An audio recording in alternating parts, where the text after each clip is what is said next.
Welcome back to the channel. In this video, I explain Upwork app review to see if it was using.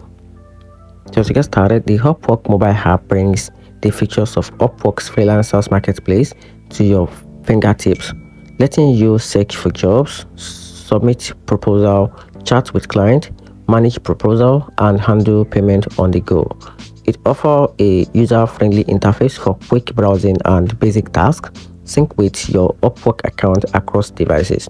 However, many users report frustration with app's performance, sluggish loading, frequent crashes, delayed or unreliable notification, and persistent logout issues.